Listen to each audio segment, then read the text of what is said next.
I'm here with Orion Cosce. How you doing? I'm doing really good. How you doing, man? Not bad, not bad. So it's been almost a week since your fight. How are you feeling? Feel good. Feel strong. I feel ready to go again here soon. Just waiting on NSET to get back to me to see if they're going to clear that 30-day medical suspension they put or if they're going to make me deal with all of it. If I have to do the full 30-day suspension, even though, I have no aches, no pain, I think the reason why is just because it's a 3-round battle. But if I serve all of it, then probably next time I'll fight will hopefully be the end of October, early November. But if they call tomorrow or something, tell me, hey, man, you can fight again here in 2 weeks. I want to fight again on September 19th. Okay, okay. So perfect world, you'd fight September 19th? Yeah. All right, all right. I know you've probably talked so much about the fight, and forgive me for that. I just want to ask a couple questions. How would you rate your performance? Um, Pretty good overall. I mean, going in, I knew he'd be athletic. I knew that if I was going to pressure him, he would try to impose his will to get the takedowns. But, after that first round, I made those mental adjustments that I needed to. I don't really think when I fight, though. So when he was taking me down, I was just hearing I need to get up. I need to throw some strikes. I knew he wasn't going to do anything with the takedowns. He would just hold on with it. So I knew to pop him in the ear and keep hitting him as I'm working up, get those strides, get that advantage, wear him down from having him trying to hold me down to the ground and hold me against the cage. And, from there on out, I feel like the fight played out exactly how I wanted it to play out. I broke his will when I started stuffing his takedowns in the second. I was landing those good shots. And going into the third, that's when I knew I was going to finish the fight.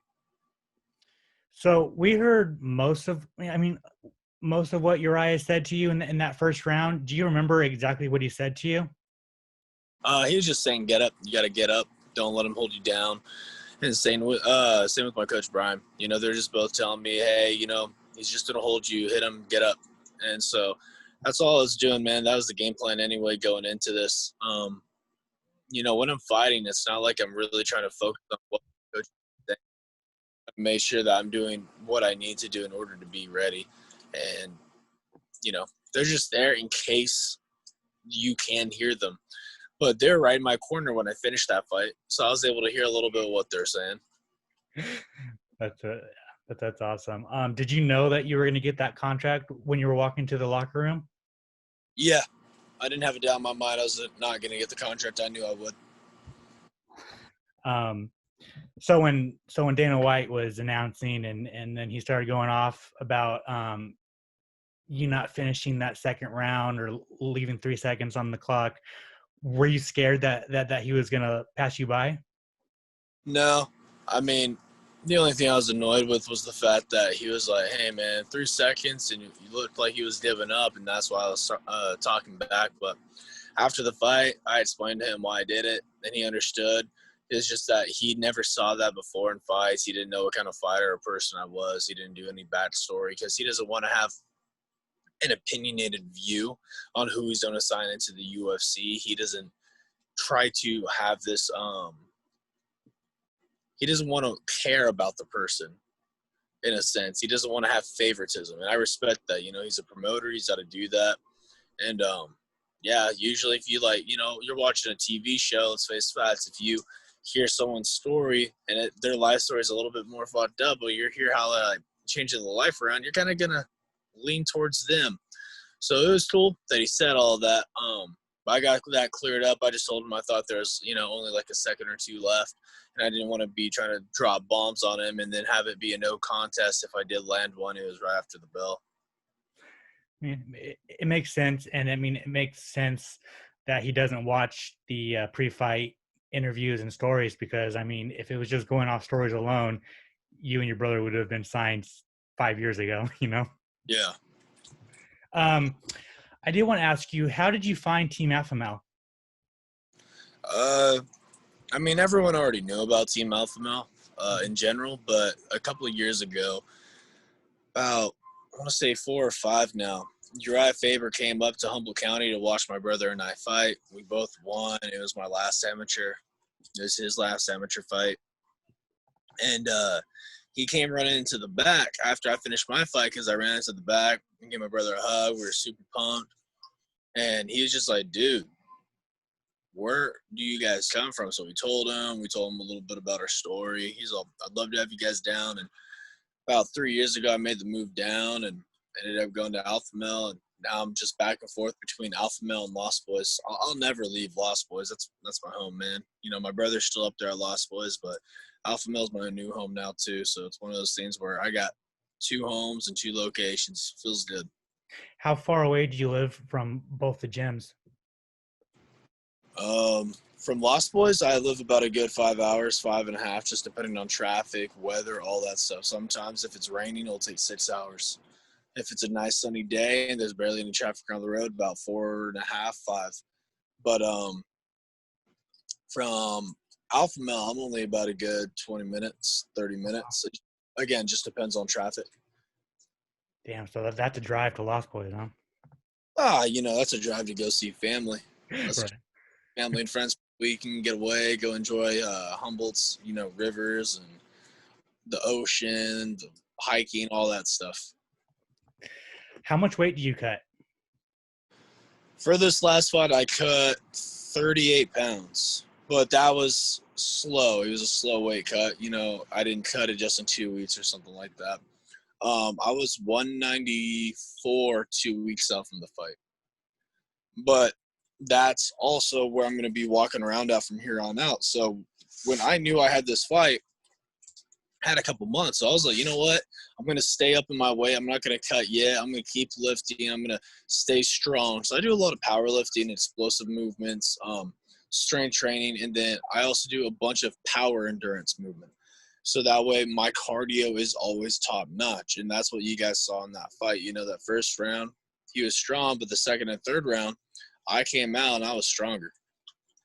Mm-hmm. You know, when I wanted to move it off the cage, I moved it off the cage. My body does this thing where it just naturally knows when it, you know, hey, just stay here. Because I wasn't in any danger when he had me on the cage. So I was like, all right, cool, I'll hit him. And then when I wanted off the cage, I got off the cage to do some striking. But I felt like I did a good job at breaking his game plan. And from now on, though, I'm going to start walking around 190, 195. That way I am ready for this 2-week notice. Yeah, damn, that was big cut. That's a big cut. But I mean, to know that you did it healthy and had a lot of time, that's always a positive. Did you watch the episode and watch any of the other fighters? Of course. Yeah. Parisian, though, I watched his fight. We watched that one in the back just because I always watch the fight before my fight to kind of get like pumped up, to get myself a little bit more like, oh, hey, I am going to go fight right now. Right around the back, it just gets boring, man. You're just like sitting there. You're like, fuck, I just want to fight. Like, when's it my turn to fight? You feel like you're at a fight club. But I didn't really watch much of Cheyenne Bay's, you know, by the time I got to the back, or if I was already into the third round after interviews and stuff like that. But, you know, my brother's fight for sure watched. I'm going to watch the whole entire fight card again here soon so I can hear how the commentary played out, how all the other fighters did. I didn't really watch the first fight, though. Okay. Did you watch the fights this past weekend? I didn't get a chance to. I saw some highlights. You know, honestly, I don't really care about watching the UFC fights unless there's like people I want to see. This last card I did want to see. The only problem was I had a dinner plan with some friends and family. And then I was also out of service till about like 8 o'clock because I was enjoying my time out in nature, man. I like to be out in the nature. So, you know, I took my fiance and her 2 little sisters to go swimming at the river, and we all had a blast. The river was cold. It was a lot colder than I thought it would be. I was like, holy shit, I did not expect it to be like this. I was like, man, like, the river should be cold right now. And it's just because it's fresh mountain water. Is it hot where you live? Because I'm like 35 minutes away from Los Angeles in Southern California, and it's been fucking hot. Smoky as fuck, bro. I'm in Sacramento right now. I'm actually in Orangeville, but it's fucking smoky. I'm tired of it. Yeah. Tired of this, man. It's 2019 and 2018 all over again. And then you sprinkle in the pandemic. It's just like, dude, what the fuck? I'm just ready for all of it to fucking be over. I'm hearing people out on the fucking streets yelling revelations. I'm like, shut the fuck up. You've been saying it for fucking 80 years. Probably been saying it for thousands of years. Revelations, my ass. Just fucking live life. That's right. I just have a couple more questions for you, man. What is on your chest? Your chest tattoo? Oh, it's the entire "I am the hope of the universe" quote when Goku turned Super Saiyan against Frieza, and Frieza asked what Goku was, and so he does the whole entire "I'm the hope of the universe." It's fucking dope. And then your dragon on your arm. Yeah, this thing. Yeah, what is that? So that is a Shenron. So Shenron is the dragon that is summoned out of the 7 Dragon Balls. So in Dragon Ball and Dragon Ball Z, the story was about, well, in Dragon Ball at least, you're trying to get these 7 Dragon Balls in order to make a wish, and Goku is helping his friends on this journey to go and gather all 7 Dragon Balls. But on the way to do that, they're fighting enemies, monsters, and stuff like that. And then in Dragon Ball Z, the Dragon Balls play a huge part of it. But now, most of it's just from fighting. But I grew up on all that stuff. And this is more so to pay homage to something that got me into fighting as a kid. My brother and I, we were raised on Dragon Ball Z. And all of a sudden, we just start fighting. But it wasn't like we were trying to fight because we wanted to hurt each other. We were fighting because we just saw a badass fight on Dragon Ball Z, and we were trying to replicate that. We're all like, we're taking new Kamehamehas and stuff. And so that's the reason why I come out and I do the Kamehameha before and after my fights. Yeah, I was going to ask you because in my Humanizing series, you said you're a big fan of Dragon Ball Z. So, who are your top 5 Dragon Ball characters? Goku, Broly, Vegeta, Gohan. And I'm not talking about fucking adult Gohan. He's a little bitch Gohan. So before he turned into Great Saiyaman. But actually, Ultimate Gohan is pretty badass too when he fought Majin Buu. That's some badass shit right there. And then, let's see. That's a good one. It would have to be. I think I'm going to have to say Hit. He's one of the newer ones. But if we were talking only Dragon Ball Z, all of those plus I have to say Cell. Okay. Villain.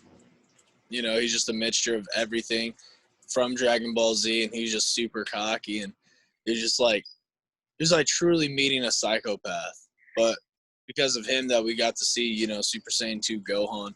So there's a lot of great characters, but I'd have to give those as my favorite. Only from Dragon Ball Z, though. If we're talking the whole entire, expansion of the Dragon Ball universe, then obviously that list is a little different. Yeah, what are your lists from just the entire universe? Goku for sure. That's my hero right there. And then, Broly again. Love that character. He's just mad with power pretty much. He's just insane because of how much power he has. That's all it is. Vegeta. And then again, Gohan. But if not that, then I'm going to have to go with Goku Black. Which is just the name of the evil version of Goku and stuff like that. But if you guys ever watch Super, check it out. It's actually a really good arc. And you said your favorite video game is Zelda. Legend of Zelda is a fantastic series. Anyone who says otherwise is just stupid. I grew up on that stuff. I grew up on Ocarina of Time. I grew up on Majora's Mask. So those are all fun games to me. Some other people are probably thinking like, oh, you probably like, playing some other games. It's like, dude, it's the ultimate adventure. It's like the ultimate story. But I also like playing my Dragon Ball Z games too. I'll play those fighter games. I'll play all sorts of stuff on PlayStation. That's right. Well, that's it for me, man. Do you want to shout out your sponsors or shout out your social media? Yeah, my social media on Instagram and Twitter is at Galaxy Cosce. And then shout out to all my sponsors, Arroyo Chiropractic, Get Right LLC, Steph Dalkey doTERRA. Let's see, my cousin James Calloway and his trucking company, BBC Trucking. So I know there's a couple more, man. Talk about that at this. Oh, Virus, Sanibel, a couple others. And if there's any I didn't list off, my bad, guys. I'm kind of tired, but yeah, pretty much that's about it. There's a few more I probably didn't list. I'm gonna get some shit for it. Team Beast Athletics, that's another one. And then just anyone who's donated. We had a GoFundMe that somebody set up, and we didn't, need that GoFundMe to help us, but it was just supportive that people wanted to help us with that GoFundMe to help pay for our training and our expense costs. And we're going to find a way to give back to the community. I think my brother and I have already found a way to give back to the people that donated or supported us all this way. So I got to talk to them, figure it out, and see if that's the final say-so of what we're going to be doing. Once it's done, I'll be trying to get people's addresses, or when I go up to Humble, be like, hey, meet me here if you want your free little gift. That's awesome. That's awesome. Cool. Thank you so much for talking with me. Thank you so much. Look forward to doing it again.